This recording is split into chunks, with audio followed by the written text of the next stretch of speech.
My name is Maya Thompson, and I never thought I'd be the kind of woman to fall for a man with demons. But life has a way of humbling you, doesn't it? It was a rainy Tuesday evening in October when I first saw him at Rosie's Diner on 5th Street in downtown Chicago. I remember because Tuesdays were my therapy days, the ones where I'd treat myself to a slice of their famous cherry pie after pouring my heart out to Dr. Patterson about my fear of ending up alone at 32. He sat in the corner booth, nursing what looked like black coffee, his hands wrapped around the mug like it was the only thing keeping him anchored to earth. There was something about the way he stared out that rain-streaked window that caught my attention. Not sadness exactly, but something deeper, something that whispered of stories untold. I should have looked away, should have focused on my pie. But when his eyes met mine across that diner, it felt like the universe had shifted just slightly off its axis. "Is this seat taken?" His voice was warm, like honey over gravel. I gestured to the empty seat across from me, my heart doing this stupid flutter thing I hadn't felt since high school. "It's all yours." That's how it started, with coffee-stained conversations and the smell of rain on leather jackets. His name was James Carter, and he had the kind of smile that made you forget your own name. He was a construction manager, he told me. Divorced. No kids. He'd moved to Chicago from Detroit 2 years ago for a fresh start. "What brought you to the city?" I asked, watching the way his fingers drummed against the table, a nervous habit I'd come to recognize. "Running from ghosts," he said with a laugh that didn't quite reach his eyes. "Isn't that what we all do?" I didn't know then what those ghosts looked like. I didn't know they came in bottles with labels like Jack Daniels and Johnny Walker. Didn't know that the tremor in his hands wasn't from the cold, but from something far more sinister. We exchanged numbers that night. He texted me before I even made it home. "I had a great time talking with you, Maya. I would love to do it again. Soon?" Soon turned into 3 dates that first week. Coffee at Starbucks on Monday. Dinner at Giovanni's Italian restaurant on Wednesday. A walk through Millennium Park on Saturday, where he held my hand and told me I had the most beautiful laugh he'd ever heard. My best friend, Jennifer Rodriguez, wasn't convinced. We'd been friends since our freshman year at Northwestern University, and she had a radar for trouble that rarely missed her target. "Girl, be careful." She warned me over margaritas at our favorite spot, Miguel's Cantina. "You just met this man. You don't know anything about him." "I know enough," I protested, but even as I said it, I wondered if I was lying to her or to myself. "You know what he's told you," Jennifer corrected, her dark eyes serious. "That's not the same thing." But I was already falling, already imagining futures with a man whose past I knew nothing about. 3 months into our relationship, James asked me to move in with him. His apartment in Lincoln Park was beautiful, all exposed brick and hardwood floors, the kind of place I'd dreamed about when I first moved to the city from my small hometown of Springfield, Illinois. "Are you sure?" I asked, even though every fiber of my being was screaming yes. "That's a big step." He pulled me close, his cologne mixing with something else I couldn't quite identify. Looking back now, I realize it was whiskey masked by mints and cologne. I've never been more sure of anything, Maya. You make me want to be better. Those words should have been a red flag. Want to be better implied there was something wrong that needed fixing. But love makes you blind, doesn't it? Makes you see what you want to see and ignore the rest. I moved in on a Saturday in January. Jennifer helped me pack, her silence speaking volumes about her disapproval. "If you need me, I'm one phone call away," she said, hugging me tightly before she left. No judgment, no questions, just come home. The first month was perfect. We'd cook dinner together, James surprising me with his skills in the kitchen. We'd watch movies curled up on his worn leather couch. He'd kiss my forehead and tell me I was his second chance at happiness. But then things started to change. It began with small things. He'd come home later than usual, his words slightly slurred, his movements just a little too careful. When I'd ask about his day, he'd snap at me, then apologize profusely, blaming stress at work. "The Johnson project is killing me," he'd explain, running his hands through his dark hair. "My boss, Mr. Patterson, is riding me hard about the deadline." I wanted to believe him, needed to believe him. Then came the night I found the bottles. I was looking for an extra blanket in the hall closet when they tumbled out. 5 empty vodka bottles hidden behind the winter coats. My hands shook as I picked them up, the pieces finally clicking into place. The late nights, the mood swings, the way he'd sometimes disappear into the bathroom for 20 minutes and come out with clearer eyes. The tremors he blamed on too much coffee. Maya, his voice behind me made me jump. What you doing? I turned to face him, bottles still in my hands. James, what is this? The look on his face was something I'll never forget. Shame and anger and fear all twisted together. It's nothing. Just some old bottles from a party. A party? James, these are hidden in the closet. Hidden. My voice cracked on the last word. Don't do this, he said, his jaw clenching. Don't make this into something it's not. Then tell me what it is. I was crying now, hot tears streaming down my face. Talk to me. But he didn't. Instead, he grabbed his jacket and walked out, leaving me standing there with evidence of a secret I'd been too blind to see. He came back 3 hours later, reeking of alcohol, and collapsed on the couch. I covered him with a blanket and sat in the chair across from him, watching him sleep and wondering who this man really was. The next morning, we had a conversation I'd been dreading. James sat at the kitchen table, his head in his hands, and finally told me the truth. I'm an alcoholic, he said, the words falling like stones into still water. I've been since I was 23. I sat down across from him, my coffee growing cold in my hands. Why didn't you tell me? Because I thought I had it under control. He looked up at me, his blue eyes bloodshot and haunted. I'd been sober for 2 years when I met you. 2 years, Maya. I thought I was past it. What happened? He laughed, but it was bitter. Life happened. Stress happened. My ex-wife, Christine, called me last month. She's getting remarried, living in Seattle now, happy as can be. And I couldn't handle it. So, you started drinking again? Just a little at first, he said, and I could hear the lie even as he told it. Addicts are good at lying, I'd learned. Good at justifying. Good at making you believe that this time will be different. To take the edge off after work. But then, a little became more. And more Beck. Aim. He gestured around us, at the life we'd built that was already crumbling. I want to help you, I heard myself say, even though Jennifer's voice in my head was screaming at me to run. But you have to want help. I do, he insisted, reaching across the table to grab my hands. I swear to you, Maya, I'll go to meetings. I'll see a counselor. I'll do whatever it takes. Just don't leave me. Please don't leave me. And God help me, I stayed. The next few months were a roller coaster I wouldn't wish on my worst enemy. James did go to AA meetings at the community center on Webster Avenue. He did see a counselor, Dr. Michael Stevens, twice a week. Some days were good. Great, even. He'd come home with flowers and cook my favorite meal, chicken parmesan like his grandmother used to make. We'd talk about the future, about maybe moving to a house in the suburbs, about marriage and kids and growing old together. But other days were hell. There were nights I'd wake up to find him gone, only to get a call from a bar in Wicker Park asking me to come get him. There were mornings I'd find him passed out in the bathroom, surrounded by empty bottles he'd somehow smuggled into the house. There were arguments that left us both exhausted and hurt, words said that couldn't be unsaid. You don't understand what it's like, he'd yell during our worst fights. You've never had a fight against your own brain every single day. And you don't understand what it's like to love someone who's slowly killing themselves. I'd scream back. Jennifer watched from the sidelines, her worry growing with each passing week. He needs professional help, Maya, she told me over lunch at Wildberry Pancakes and Cafe. Real help, not just meetings and a counselor. Maybe rehab. He won't go, I said, pushing my food around my plate. He says he can handle it on his own. And can he? I didn't answer. We both knew the truth. It was a Thursday night in late April when everything changed. James had been doing well, or so I thought.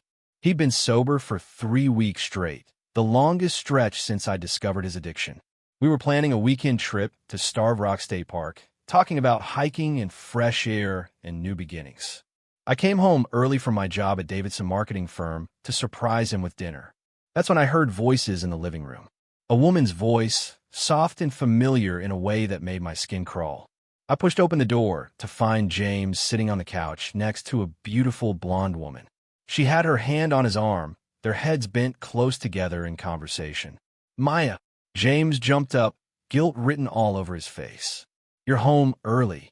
Who is this? I asked, my voice surprisingly steady despite the way my heart was racing. The woman stood, smoothing down her designer dress. She was stunning, with the kind of polished look that screamed money and class. I'm Christine, she said, extending her hand. James's ex-wife. The world tilted. Christine, I repeated, looking between them. From Seattle? The one who's remarried? About that, James said, running his hand through his hair in that nervous gesture I knew so well. I need to tell you something, Christine, because apparently we were on a first-name basis now. Sat back down, looking far too comfortable in my living room. James and I never actually divorced, she said, her voice gentle, like she was explaining something to a child. We've been separated, yes, but the papers were never filed. I felt like I'd been punched in the gut. What? Let me explain. James started, but I held up my hand.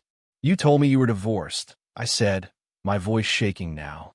You looked me in the eye and told me you were divorced. Technically, we're still married, Christine interjected, but we've been living separate lives for 3 years. I'm actually here because I want to make it official. I'm engaged to someone else, and we'd like to get married next year. How considerate of you, I said, sarcasm dripping from every word. I looked at James. Were you ever going to tell me? Or were you just going to let me keep playing house with a married man? It's not like that, he protested. The marriage was over years ago. The paperwork was just a formality I kept putting off. A formality? I laughed, but there was no humor in it. James, I moved in with you. I've been planning a future with you. And this whole time, you've been married to someone else.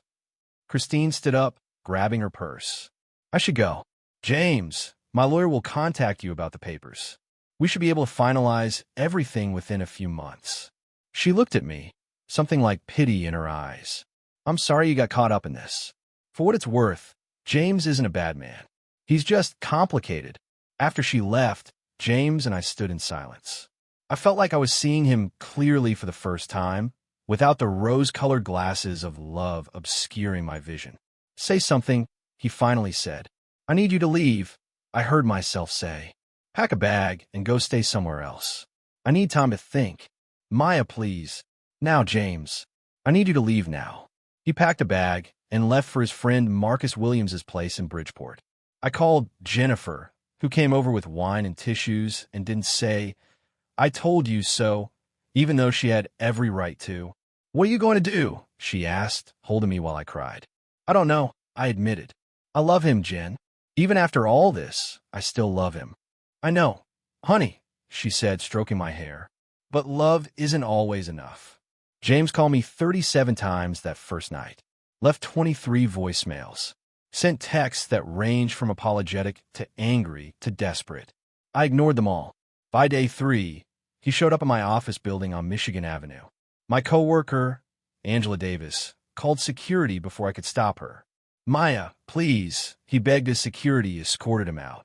Just talk to me. Give me a chance to explain. I watched from my office window as they put him in a cab, my heart breaking all over again.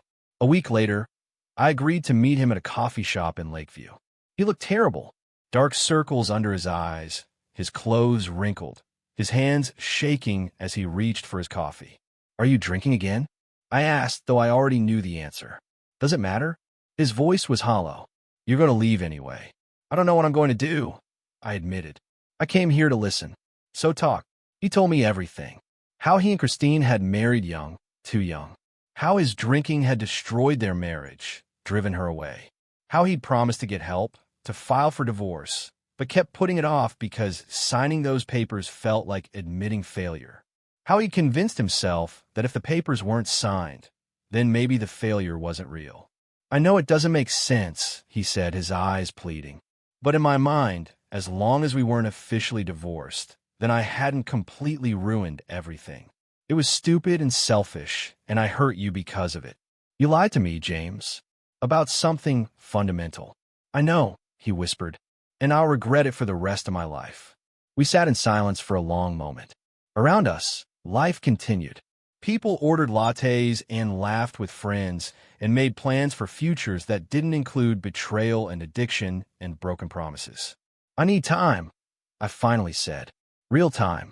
To figure out what I want and what I'm willing to accept. Okay, he agreed, though I could see how much the word cost him. I'll give you space. But Maya, I love you. That was never a lie. I went back to the apartment we'd shared, but it felt empty without him. I'd pack his things, I decided. Make it official. But every time I started, I'd find something that would make me cry. The cookbook his grandmother had given him.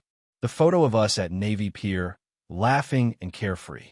The note he'd left on the bathroom mirror one morning. You make me want to be the man you deserve. Jennifer staged an intervention of her own.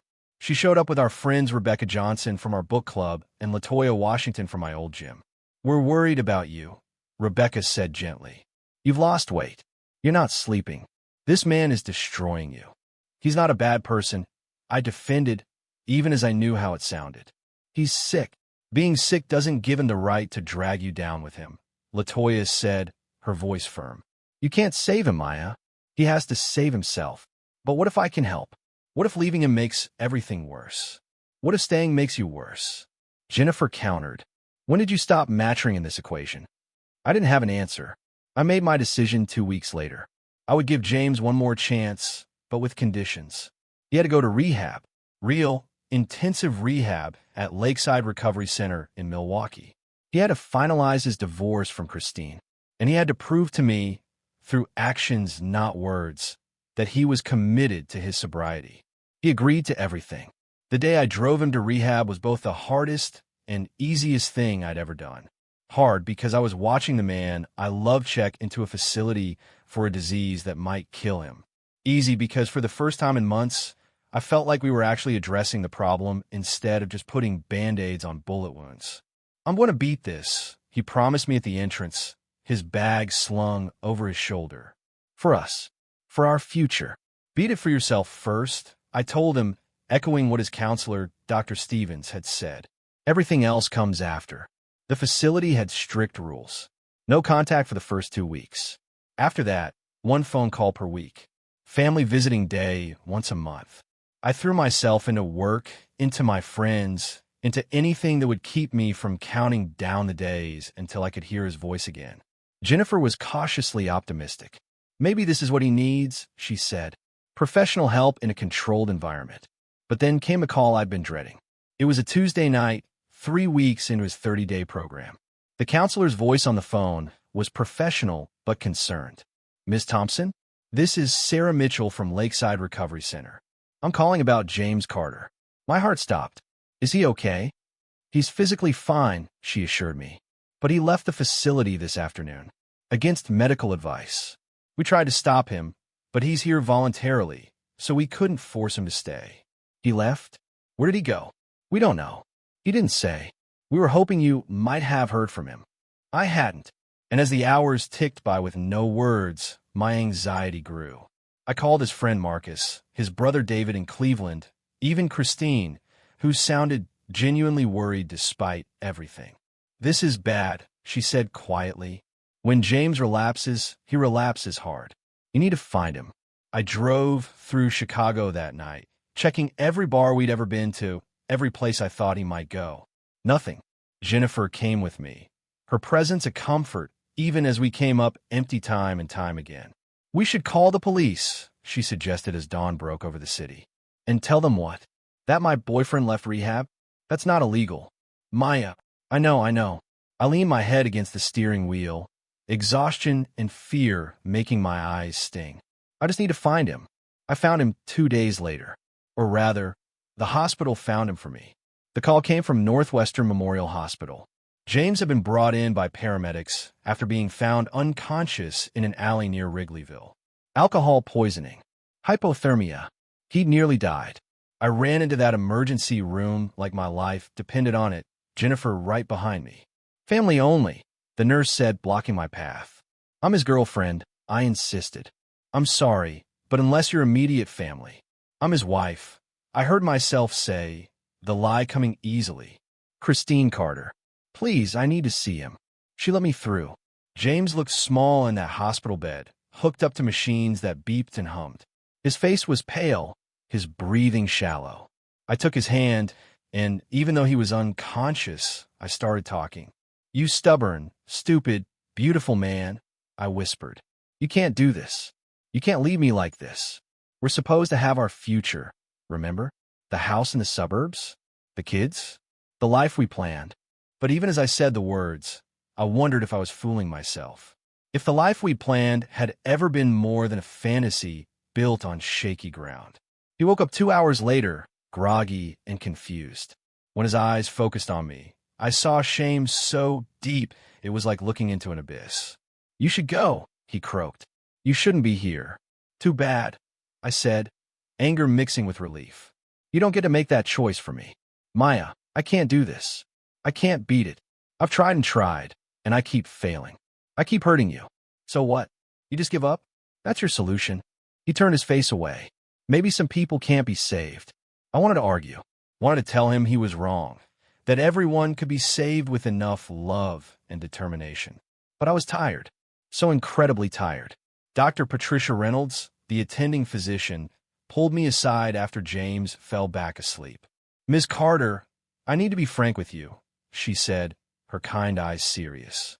"Your husband's organs are showing signs of damage, his liver especially. If he continues drinking at this rate, we're looking at liver failure within a few years. Maybe less. What can we do? He needs long-term treatment. And more importantly, he needs to want to get better. We can provide all the medical care in the world, but if he's not committed to sobriety, nothing we do will matter." I thanked her and walked back into James's room, looking at the man I'd fallen in love with in that diner on a rainy Tuesday. The man who made me laugh, who held me when I cried, who had so much potential for goodness buried under layers of addiction and pain. And I realized something that made my heart crack clean in two. I couldn't save him. I could love him with everything I had, could sacrifice my own happiness and sanity, and it still wouldn't be enough. Because the only person who could save James was James himself. James was discharged 3 days later with a referral to a different rehab facility and a prescription for medications to help with withdrawal symptoms. I took him back to the apartment, settled him on the couch, and made him soup he barely touched. "I'm going back to Lakeside," he said suddenly. "I'm going to finish the program." "Are you sure? You can barely stand up." "That's why I need to go back." He looked at me with clear eyes for the first time in weeks. "I saw something when I was in that alley, Maya.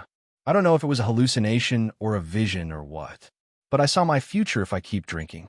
And it ends with me dying alone, having pushed away everyone who ever cared about me. I can't let that happen." "What changed?" I asked, hardly daring to hope.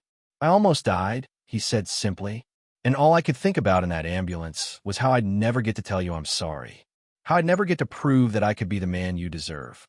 Death has a way of clarifying things." He went back to Lakeside the next day. This time, he completed the full 30-day program. Then he voluntarily extended it to 60 days. Then 90.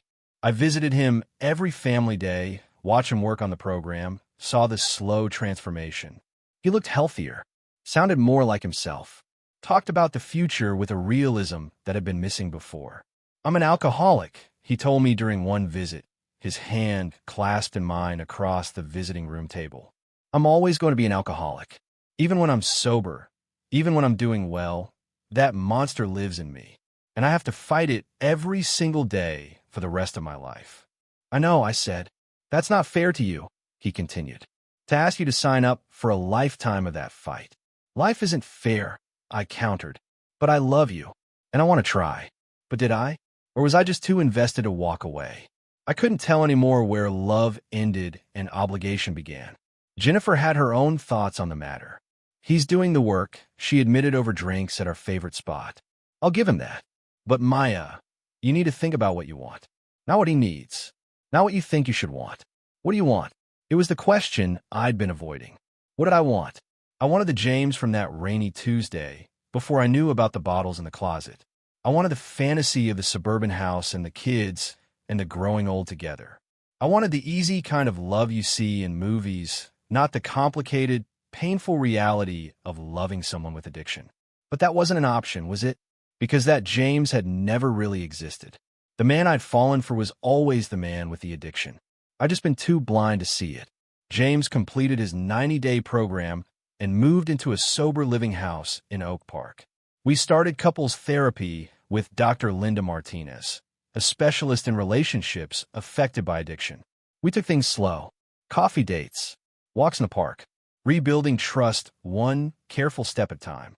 He got his job back, his boss impressed by his commitment to recovery.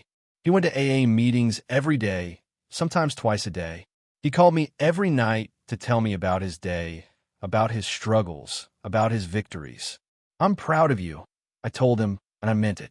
6 months sober, then 9, then a year. We celebrated his 1-year anniversary at his AA meeting, surrounded by people who understood the magnitude of that achievement. I couldn't have done this without you, he told me that night, his medallion hanging around his neck. You believed in me when I didn't believe in myself. You did the work, I reminded him. I was just here. He moved out of the sober living house and got his own place in Logan Square. Small but clean, filled with meeting schedules and inspirational quotes and photos of us. I kept my own apartment, unwilling to move in together again until I was absolutely sure. We talked about marriage, about making it official, about the future we dreamed of that finally seemed possible. That's when Christine showed up again. It was a Saturday morning, and I was at James's place making breakfast when the doorbell rang. He answered it, and I heard her voice, bright and cheerful. James, hi. Sorry to just drop by, but I was in the neighborhood and thought we could chat about the divorce papers. My lawyer finally got them drawn up. I walked into the living room to find them standing in the doorway. Christine looked different than last time. Softer. Her designer clothes traded for jeans and a sweater. But it was her face that caught my attention. The way she looked at James wasn't the look of an ex-wife tying up loose ends. It was something else entirely. Maya, she said, seeming to notice me for the first time. I didn't know you'd be here. I'm making breakfast, I said, my defenses immediately up. What's this about divorce papers? She had the grace to look uncomfortable. Could we talk privately, James? Anything you have to say, you can say in front of Maya, he said firmly, and I felt a rush of gratitude. Christine took a deep breath. Actually, that's what I came to talk about. James, I've made a mistake. A huge mistake. My stomach dropped. What are you talking about? James asked, confusion written all over his face. Greg and I broke up, she said, referring to her fiancé, 3 months ago, and it made me realize something. I left you when you needed me most. I gave up on us when things got hard, and I've regretted it every day since. Christine, James started, but she held up her hand. Let me finish, please. She took another breath. I know you've been working on your sobriety. I know you've been doing the work, and I'm so proud of you. But, James, we have history. We built a life together. We took vows, and I think we gave up too easily. The room was silent. I could hear my heart pounding in my ears. What are you saying? James asked quietly. I'm saying I want to try again, Christine said, tears in her eyes. I'm saying I made the biggest mistake of my life when I left you, and I'm asking if there's any chance you'd be willing to give me another chance. Give us another chance. I looked at James, waiting for him to shut this down immediately, to tell her she was crazy, that he'd moved on, that he loved me now, but he didn't say anything. He just stood there, looking between Christine and me, his face pale. I need to think, he finally said, and those 4 words shattered everything. I left James's apartment without finishing breakfast, without saying goodbye, without looking back. Jennifer found me on her couch an hour later, ugly crying into her decorative pillows. He needs to think, I said between sobs. She shows up after all this time, after everything we've been through, and he needs to think. Oh, honey, Jennifer said, pulling me close. I stuck by him through everything. The lies, the relapses, the hospital stays. I watched him almost die and I stayed. And he needs to think. Then let him think, Jennifer said firmly. And while he's thinking, you need to think too. About what? About whether you really want a life with a man who's not sure he wants you. James called me 47 times that day. I didn't answer. He showed up at my apartment that night, and I made him leave. He sent texts that I read but didn't respond to. Please, Maya, let me explain. It's not what you think. I love you. Only you. Christine caught me off guard. I didn't know what to say. Please talk to me. I finally answered on day 3. I'm listening, I said when I picked up the phone, my voice cold. Can I come over? No. Whatever you have to say it now. He was quiet for a moment. Christine was my first love. My first everything. And when she said she wanted another chance, it brought up all these feelings I thought I'd dealt with. Guilt. Regret. What ifs. And I realized something. Those feelings? They're not about wanting her back. They're about mourning what we lost. About grieving the failure of that marriage. I never properly dealt with that grief, Maya. I just buried it under alcohol and lies and a rushed separation. So, what are you saying? I'm saying I told Christine no. I told her I appreciate her coming, and I forgive her for leaving when she did. But that chapter of my life is closed. My future is with you. If you'll still have me. I wanted to feel relieved. I wanted to feel overjoyed. But all I felt was exhausted. James, I need to tell you something, I said, my voice shaking. And I need you to really hear me. I'm listening. I don't know if I could do this anymore. And it's not because of Christine or because I don't love you. It's because I've realized something.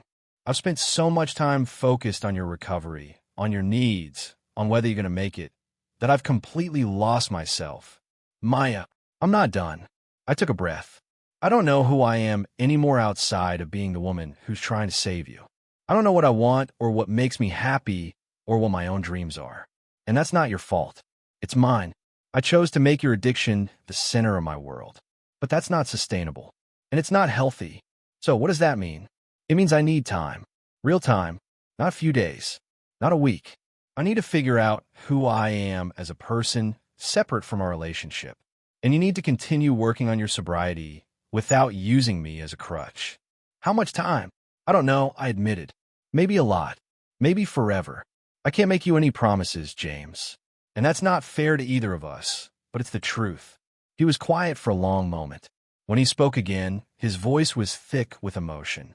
I understand. And Maya? Thank you. For what? For loving me enough to be honest. For not settling. For showing me what real strength looks like. We hung up and I cried. But they were different tears this time. Not tears of heartbreak, but tears of release. The next 6 months were the hardest and most important of my life. I threw myself into therapy with Dr. Patterson, really examining my patterns and my choices. Why I was drawn to fixing broken things. Why I'd made James's problems my own. Why I'd sacrificed my own happiness for the illusion of saving someone. You can't save people, Dr. Patterson told me gently. You can support them, love them, encourage them. But the saving? That has to come from within. I reconnected with old friends I'd neglected. I started painting again, something I'd loved in college but had abandoned. I took a trip to New York City by myself, something I'd always wanted to do but had been too scared to try. I got a promotion at work, finally putting in the effort and focus that had been divided for so long.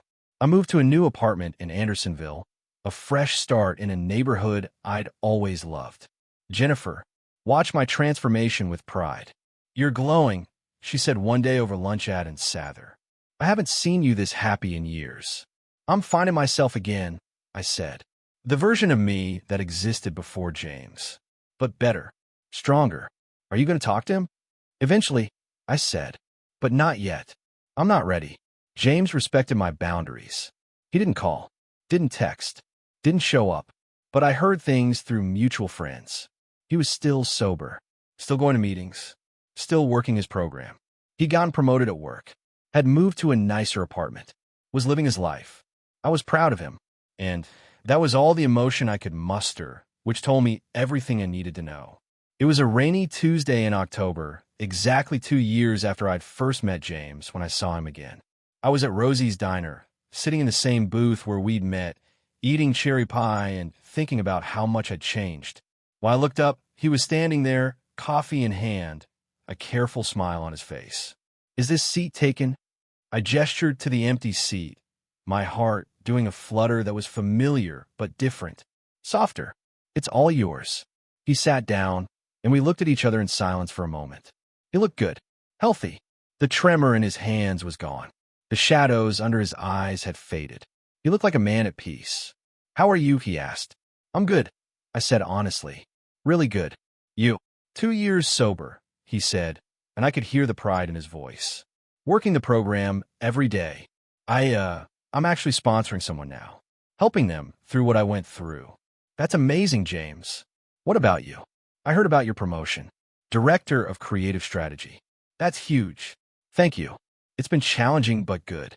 We made small talk for a while, catching up on surface things. His brother David's new baby. My trip to Paris last month. The changes in the neighborhood. It was comfortable, easy, but there was something missing. That electric connection we'd had, that sense of cosmic rightness. It was just gone. Can I ask you something? James said suddenly. Of course. Do you think you could ever forgive me? For everything I put you through. I considered the question carefully. I already have forgiven you, I said. I had to for my own peace.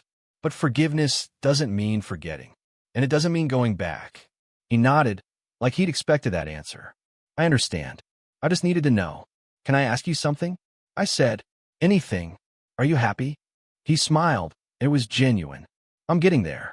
Some days are harder than others. But yeah, I think I am. For the first time in a long time, I'm happy with who I am. That's all I ever wanted for you, I said. We finished our coffee, exchanged phone numbers with promises to stay in touch that we both knew we probably wouldn't keep. Not because of anger or hurt, but because sometimes people come into your life for a season, teach you what you need to learn, and then naturally drift apart.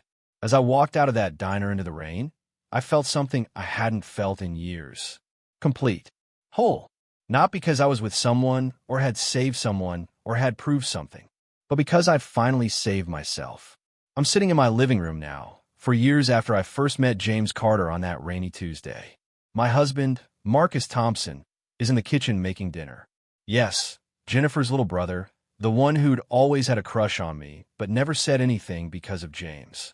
The one who waited patiently while I found myself, then asked me to coffee with no expectations or demands. We got married last spring in a small ceremony in Springfield, surrounded by people who'd seen me at my lowest and celebrated with me at my highest. Jennifer was my maid of honor, of course, and I was finally completely happy. I still see James occasionally. He's engaged now to a woman named Sofia Hernandez, someone he met at an AA meeting. She's a recovering addict herself, someone who understands his journey in a way I never could. They seem happy, settled. He's 3.5 years sober now, taking it one day at a time. We're friendly, cordial. We exchange holiday cards and occasionally grab coffee when he's in the neighborhood. But that's all. The romantic love is gone, replaced by a quiet respect and genuine wish for each other's happiness. Because here's what I learned from loving a man battling alcohol addiction. You can't love someone into being whole. You can't sacrifice yourself on the altar of someone else's recovery and expect anything but resentment and loss. You can support, you can encourage, you can be there, but you cannot, should not, will not save them. The only person you can save is yourself. And sometimes, the bravest thing you can do is walk away from someone you love because staying would destroy you both. Sometimes the happy ending isn't riding off into the sunset together. Sometimes it's finding the strength to ride off alone, trusting that the right person will be waiting when you arrive at wherever you're meant to be. I fell in love with a man battling alcohol addiction. What happened next didn't shock anyone but me. I learned who I was. I found my strength. I saved myself. And in the end, that was the only miracle that mattered. If you're listening to this and you're in a similar situation, loving someone who's battling addiction, I want you to hear me clearly. Your love is not enough to save them. And that's not your failure. That's just the truth. You can be their biggest cheerleader. You can hold their hand through the darkest nights. You can believe in them when they don't believe in themselves. But at the end of the day, they have to do the work. They have to want it. And you have to decide what you're willing to sacrifice in the process. Don't lose yourself trying to find them. Don't set yourself on fire to keep someone else warm. Don't mistake loyalty for love when it's really fear of being alone or guilt or the sunk cost fallacy telling you that you've already invested too much to walk away now. Your life matters. Your dreams matter. Your peace matters. And sometimes, the most loving thing you can do for someone is to let them go so they can find themselves while you do the same. To everyone who's ever loved someone with addiction, who's ever felt helpless and hopeless and like you're drowning trying to save someone else, I see you. Your pain is valid. Your exhaustion is real. And your decision to stay or go, whichever you choose, is yours alone to make. Just make sure you're choosing yourself too.